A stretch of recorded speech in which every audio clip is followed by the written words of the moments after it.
Okay, when we talk about algebra, we're talking about numbers that have things called variables. And when you're dealing with variables, you're dealing with representations of other numbers. A variable could be a star, a smiley face, a letter, whichever you choose. If I'm dealing with something like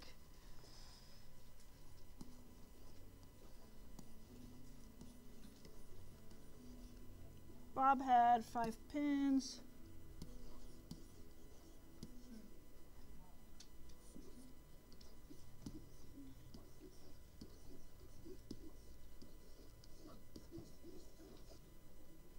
He gave some to Fred. Bob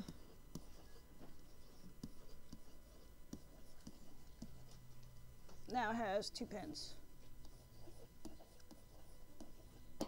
Well, first of all, Bob's a good friend. So we know that Bob started with 5 pins. He gave some away, but do we know how many he gave away? No. So the sum, we know that there's some. And when you give something, you're losing it, so you're subtracting it.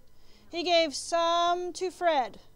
Bob now has 2 pins. Do we know how many he ended with? Yes, we know he ended with 2 pins.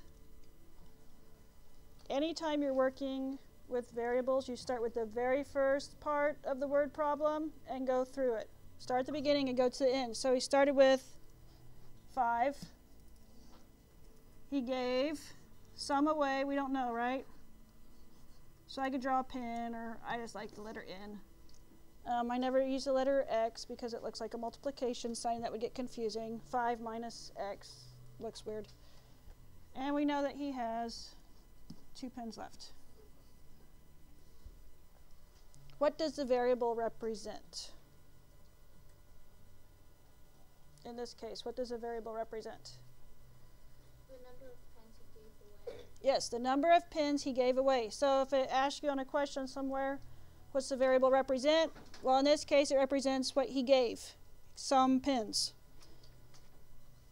And to solve this, you would just say 5 minus what equals 2?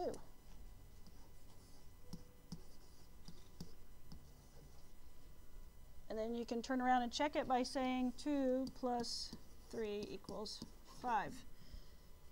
So, in this case, N equals 3. Don't forget your labels.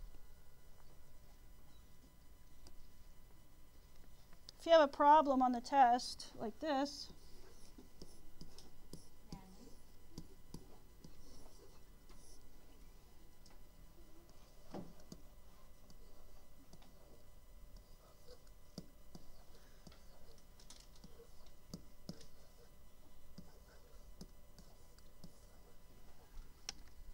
we never have a problem on the assessment with algebra because our students always do it this way. And if you do it this way, you won't miss any.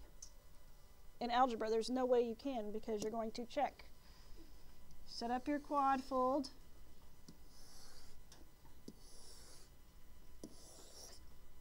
And this is letter A, B, C, D. First of all, ask yourself, what is the number that you want to get to? What does it have to equal? It has to equal 81. So that is your target number. Target.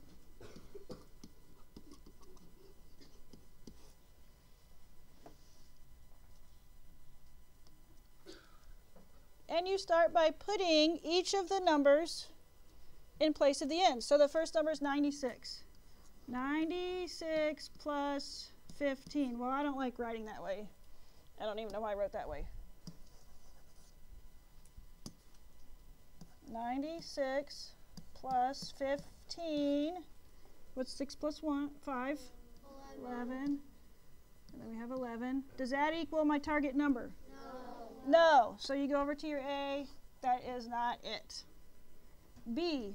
N in this case is 66. 66 plus 15. 11. And then 8. Is that my target number? Yes. Yes, but do I need to double check? Yes. Yep. 5. Oops. I wonder why I did that.